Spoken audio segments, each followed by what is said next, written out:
بسم اللہ الرحمن الرحیم۔ السلام علیکم ورحمۃ اللہ وبرکاتہ۔ اسلامیات 7ویں جماعت۔ آج 7ویں جماعت کا پہلا سبق ایمانیات و عبادات۔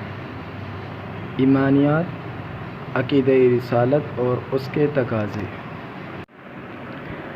رسالت کا مفہوم۔ رسالت کے معنی پیغمبری اور سفارت کے ہیں۔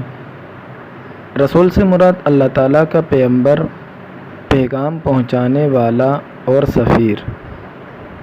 رسالت سے مراد اللہ تعالیٰ کا وہ پیغام ہے جو اس نے اپنی پہچان اور لوگوں کو ان کی زندگی کا حقیقی مقصد سمجھانے کے لیے اپنے نبیوں اور رسولوں کے ذریعے بندوں تک پہنچایا ہے۔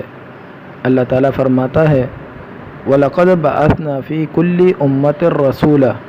ترجمہ: اور بے شک ہم نے ہر امت میں پیغمبر بھیجا۔ عقیدہ رسالت کسی بھی انسان کی زندگی کی کامیابی کا دار و مدار دنیاوی آسائشوں اور نعمتوں کی فراوانی پر نہیں ہوتا۔ کامیاب زندگی کے لیے ذہنی اور روحانی خوشیوں کا حصول بھی ضروری ہے۔ ایسا صرف اس وقت ممکن ہے جب انسان زندگی گزارنے کا حقیقی مقصد جان لے۔ لیکن یہ اسے کون بتائے کہ زندگی کیا ہے؟ اللہ تعالیٰ نے اسے زندہ رہنے کے اسباب کیوں عطا کیے؟ وہ کون سے اعمال ہیں جنہیں انجام دے کر اپنے مالک حقیقی کی رضامندی حاصل کی جا سکتی ہے؟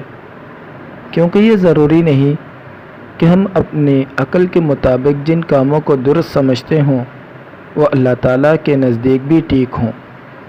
اللہ تعالیٰ نے ان تمام معاملات میں انسان کی رہنمائی کے لیے کامل اور معصوم انسانوں کو دین، اخلاق اور شریعت کا علم دے کر دنیا میں بھیجا تاکہ وہ عام انسانوں کو نہ صرف زندگی کا حقیقی مقصد سمجھائے بلکہ اپنے بے داغ و بلند کردار اور پاکیزہ عمل سے انہیں زندگی گزارنے کا صحیح ڈھنگ سکھا سکے۔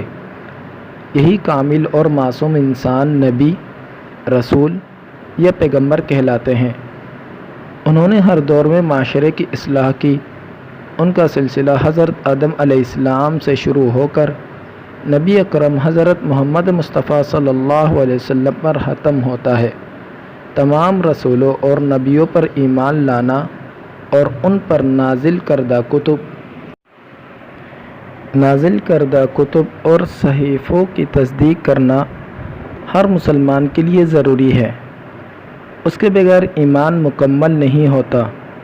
یہ عقیدہ رسالت و نبوت ہے۔ ہمیں یہ بھی یاد رکھنا چاہیے کہ عقیدہ توحید کے بعد دوسرا بنیادی عقیدہ رسالت نبوت کا اقرار ہے۔ عقیدہ توحید کا تعلق انسانوں کی فکر و نظر سے ہے اور رسالت و نبوت پر ایمان کا تعلق توحید کے احکامات پر عمل کرنے سے ہے۔ رسالت کے بغیر انسان اللہ تعالیٰ کے احکامات سے واقف نہیں ہو سکتا۔ جو شخص رسولوں کا انکار کرتا ہے وہ عقیدہ توحید کا قائل ہونے کے باوجود گمراہ ہے۔ یہی وجہ ہے کہ کوئی بھی شخص صرف لا الہ الا اللہ کہنے سے مسلمان نہیں ہوتا جب تک وہ اس کے ساتھ ہی رسالت کا اقرار کرتے ہوئے محمد رسول اللہ نہ کہے اور نبی اکرم صلی اللہ علیہ وسلم کو سچا اور تا قیامت آخری نبی تسلیم نہ کرے۔ عقیدہ رسالت و نبوت کے تقاضے۔ عقیدہ رسالت کا تقاضا ہے کہ تمام انبیاء علیہم السلام کی زندگی کو قابل تقلید نمونہ سمجھا جائے، اس لیے کہ تمام انبیاء علیہم السلام گناہوں سے پاک تھے اور اعلیٰ اخلاقی خوبیوں کے مالک تھے۔ وہ سچے اور امانت دار تھے۔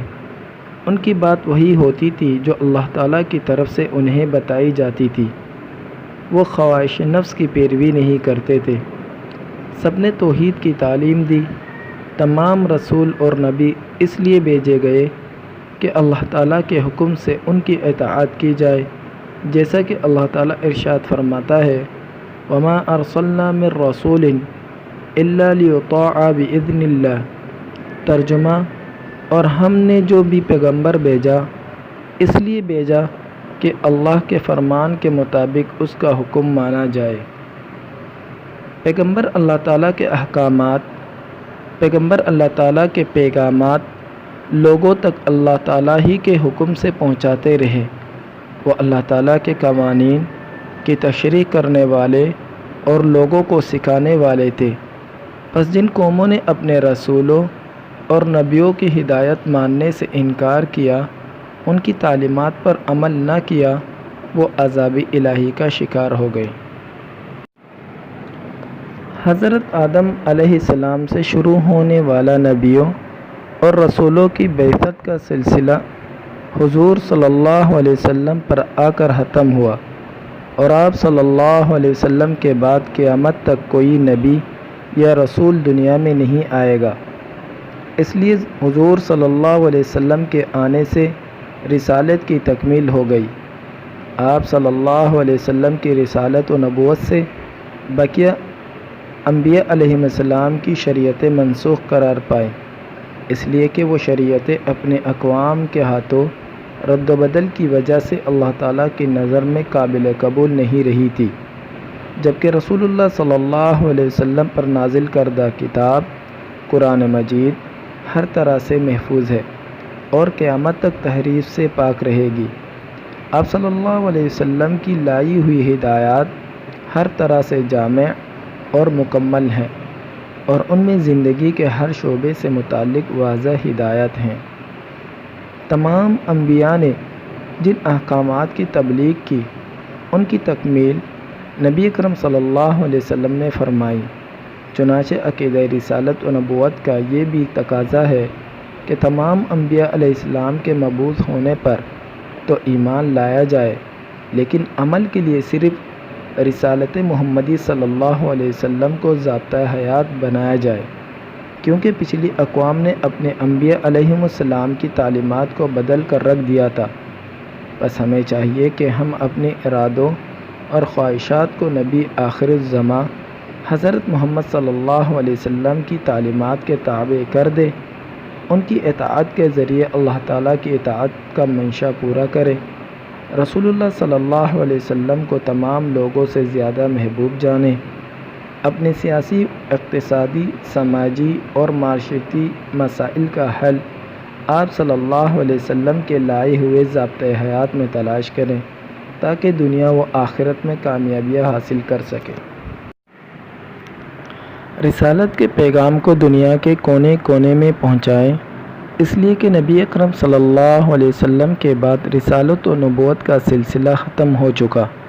اب یہ امت مسلمہ کی ذمہ داری ہے کہ رسالت کے احکامات سے تمام عالم کو آگاہ کرے اور دوسروں کے لیے مثال قائم کرے۔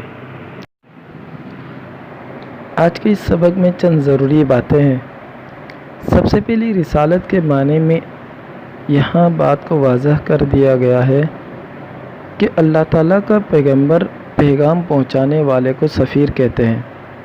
جیسے ایک ملک سے دوسرے ملک میں رابطہ کرنے کے لیے دونوں ممالک کے درمیان رابطہ کو قائم کرنے کے لیے سفیر ہوتے ہیں، اسی طرح اللہ تعالیٰ کے احکامات کو بندوں تک پہنچانے کے لیے اللہ تعالیٰ نے نبیوں اور رسولوں کے ذریعے بندوں تک پہنچایا ہے، اور اللہ تعالیٰ نے جن کے ذریعے اللہ کے احکامات اور دین کو لوگوں تک پہنچایا ہے، ان کو رسول، نبی یا پیغمبر کہتے ہیں، اور یہ سلسلہ حضرت آدم علیہ السلام سے شروع ہو کر نبی کریم صلی اللہ علیہ وسلم پر ختم ہوتا ہے۔ اور سب سے بنیادی بات ہے کہ عقیدہ توحید کے بعد سب سے دوسرا بنیادی عقیدہ رسالت و نبوت کا اقرار کرنا ہے۔ اگر کوئی بھی انسان صرف اللہ پر ایمان لاتا ہے اور نبی کریم صلی اللہ علیہ وسلم پر ایمان نہیں لاتا تو وہ کامل مومن اور مکمل ایمان نہیں ہو سکتا۔ تو اسی لیے لا الہ الا اللہ کے ساتھ محمد الرسول اللہ کہنا بھی ضروری ہے اور اس کو دل سے تسلیم کرنا بھی ضروری ہے۔ اس کے علاوہ کہ عقیدہ رسالت اور نبوت کے تقاضے کیوں پیش آیا؟ کیونکہ عقیدہ رسالت کا تقاضا تمام انبیاء علیہ السلام کی زندگی کو قابل تقلید نمونہ کے طور پر پیش کیا گیا، کیونکہ تمام انبیاء علیہ السلام گناہوں سے پاک تھے اور وہ اعلیٰ اخلاقی خوبیوں کے مالک تھے، وہ سچے اور امانت دار تھے، ان کے بعد وہی ہوتی تھی جو اللہ تعالیٰ کی طرف سے انہیں بتائی جاتی تھی، اور وہ خواہش نفس کی پیروی نہیں کرتے تھے۔ تو سب نے توحید کی تعلیم دی، اور تمام رسول اور نبی اللہ تعالیٰ نے اس لیے بھیجے کہ اللہ تعالیٰ کے حکم سے ان کی اطاعت کی جائے۔